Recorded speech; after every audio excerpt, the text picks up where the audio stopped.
Lend your support at uncf.org. That's uncf.org. Our news all the time. The Black Information Network.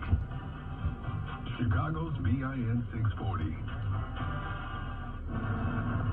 Your money on the Black Information Network. It is full steam ahead for Black Friday and the Christmas shopping season, which has caught the eye of con artists. Experts say there is an increase in scams coming through text messages. A random text message from your bank or from Amazon that claims that suspicious activity was detected on your account and you're asking you to follow a link to verify your account details. Stephanie Benavides with the Better Business Bureau says another common phishing scam are text messages claiming to be from the post office. They say your package is delayed and then ask for your personal information.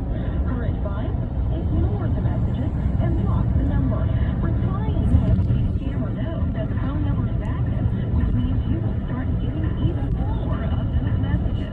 They do have a higher likelihood of being successful when people are shopping online and expecting packages to be delivered right during the holiday shopping season. Benavides says the only thing all of these text scams have in common is trying to get your personal information.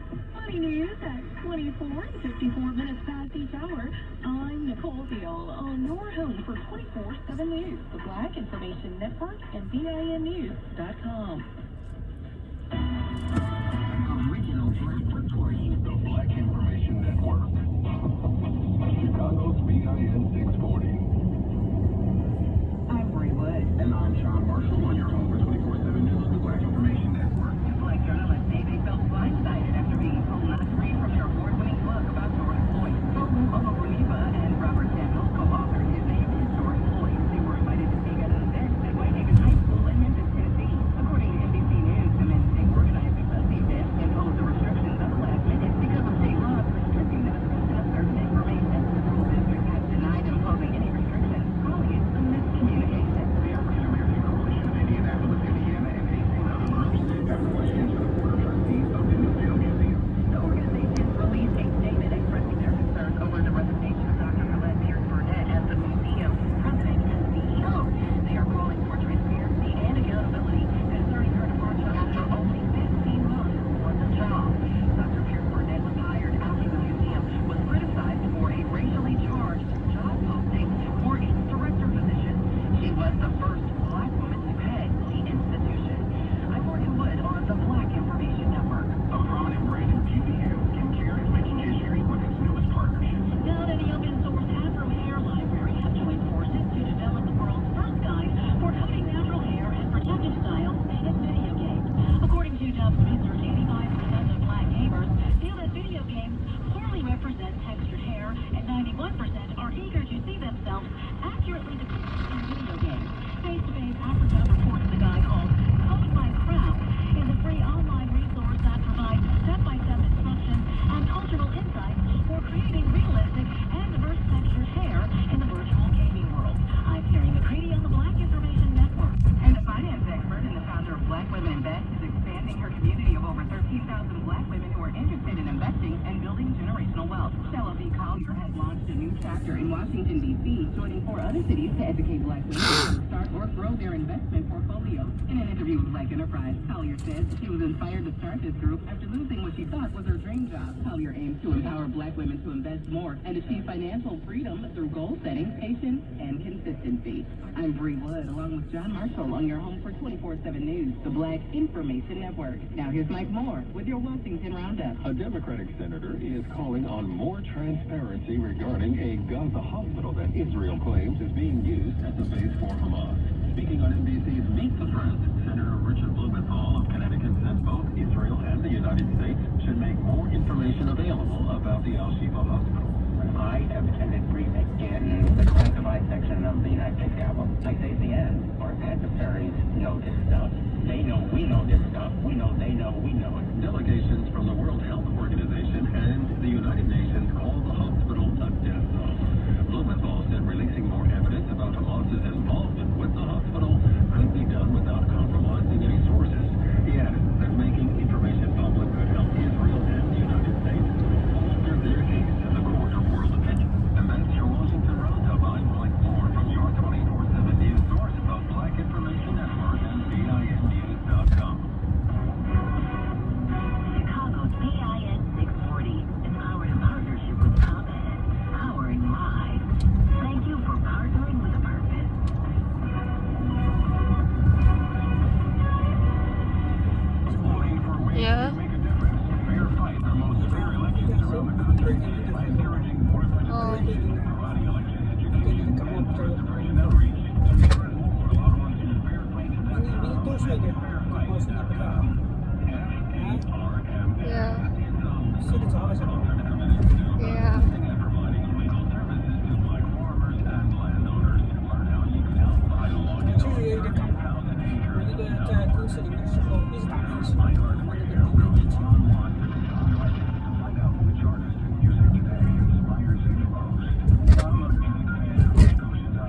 her case is still unsolved.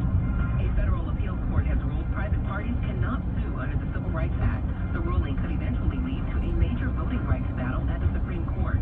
Monday's ruling upheld a 2022 decision from an Arkansas federal judge that only the U.S. Attorney General is able to sue under Section 2 of the Voting Rights Act. The majority of lawsuits under Section 2 are filed by private parties as a way to challenge racially discriminatory voting rules. That's the latest. I'm Amber Payton on your home for 24/7 News, the Black Information Network, and BINnews.com.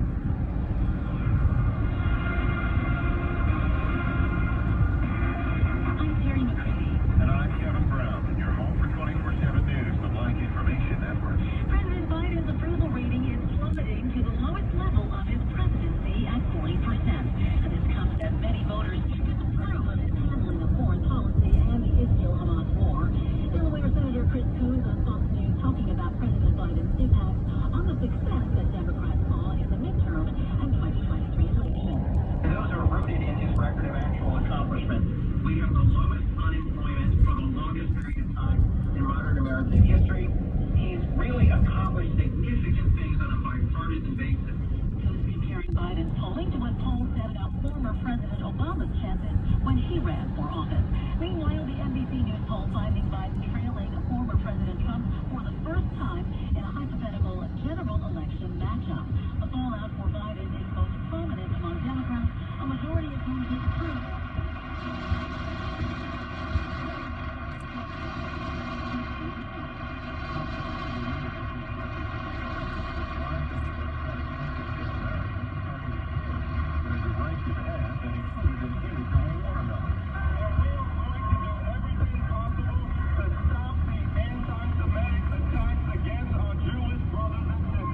Jeffrey's office issued a statement reading in part, "Watermelon has long been deployed as a dehumanizing racist trope by white supremacists in America.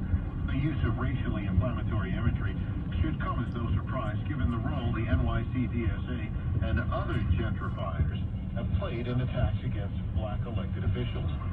Jeffries is the first black man to lead House Democrats and would be the top contender for House Speaker pending Democratic control of the chamber. All right, well, the Supreme Court will not hear the appeal of an Illinois man who spent 3 years in solitary confinement. Michael Johnson was jailed in 2007 on home invasion and assault charges and was reportedly forced into solitary confinement following multiple prison violations. The HuffPost reports Jackson suffers from severe depression and bipolar disorder and was barred from exercising after prison officials imposed 30 to 90-day restrictions for minor infractions. He was not allowed to leave his cell except for a weekly 10-minute shower at the Pontiac Correctional Center. The Tanzanian government has confirmed the death of an agricultural intern. 22-year-old Clemens Felix Mtenga was believed to have been kidnapped in Israel during the terrorist attack carried out by Hamas earlier last month. He was among 260 Tanzanian students who were part of an agreement between the governments of Israel and Tanzania. The family of a 105-year-old Kenyan war veteran is sounding off over King Charles' actions. Britain's colonial-era African army was the center of attention this month during King Charles' visit, where he presented medals to elderly veterans in Nairobi. However, Eusebio and Buki's family said they were disappointed that the king didn't present any meaningful restitution, saying he merely participated in a PR stunt. I'm Terry McCready along with Kevin Brown on your home for 24/7 News, the Black Information Network.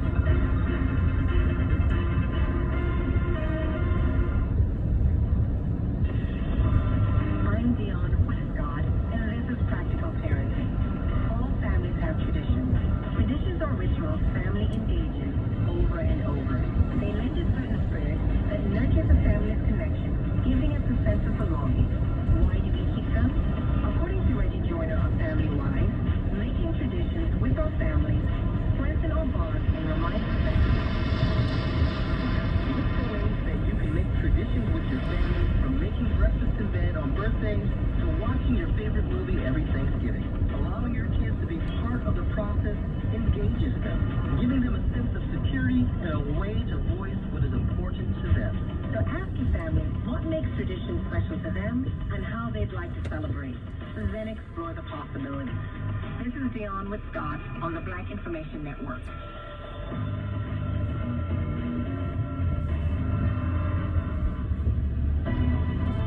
Stories you trust from people you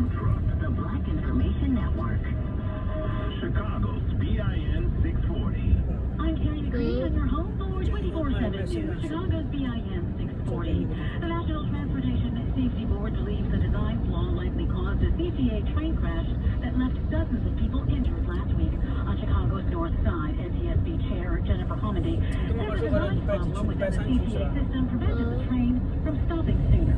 2,745 feet to stop that train. 2,745 feet, not 1,780 feet. That is a design problem. A passenger train was approaching the Howard station last week when it collided with a snow removal train traveling nearly 27 miles per hour when it struck the snow equipment. An investigation is underway after a 3-year-old accidentally shot and killed his 2-year-old brother in Gary, Indiana. Police say the incident happened on Friday at a home in the 2100 block of Georgia Street. The mother told officers her older son found the gun in her purse when she left the bedroom. A Chicago police officer could be out of a job after the police board voted for his termination. Officer David Left is accused of dragging a woman by her hair and kneeling on her neck in an encounter in the Brickyard Mall parking lot in 2020. He was found guilty on all administrative charges, including excessive force and making a false report. The city settled a lawsuit last year that was filed on behalf of victims Mia Wright and others who accompanied her that day for $1.6 million. A Joliet nursing home resident is accused in the fatal beating of a fellow resident. The incident happened just days ago at Salem Village Nursing and Rehabilitation. Police say William Paschal attacked the victim in the laundry room after becoming angry about the victim's use of the washing machine. Paschal punched the victim in the head multiple times and used the victim's walker in the attack. He's charged with murder and battery. Governor Pritzker is comparing rhetoric from former President Trump to language used by Nazi Germany in the 1930s. During an interview on MSNBC, the governor said he's deeply concerned about Trump's predilection for revenge and what that will mean for people who don't support him in the 2024 election. Pritzker was referring to a speech that Trump gave recently in Claremont, New Hampshire, where he described his political enemies as vermin that he'll root out of the country. A popular Chicago seafood restaurant is back in business after being closed for repeated failed health inspections. The Chicago Department of Health ordered the closure of Calumet Fisheries last month after evidence of mice and rat droppings were found. The eatery passed a recent inspection and reopened over the weekend. The Illinois Health Department is alerting consumers to an FDA recall of children's cinnamon applesauce pouches. The product may contain elevated levels of lead. There's been at least one confirmed case in Illinois and a total of 34 nationwide. The product was sold online and at chains like Schnucks and Dollar Tree under the brand names Wanabana, Weiss, and Schnucks. For more on these stories and international, national, state, and local news affecting the Black community, listen to the Black Information Network on the iHeartRadio app or log on to BINnews.com. I'm Terry McCready on your home for 24/7 News, Chicago's BIN 640.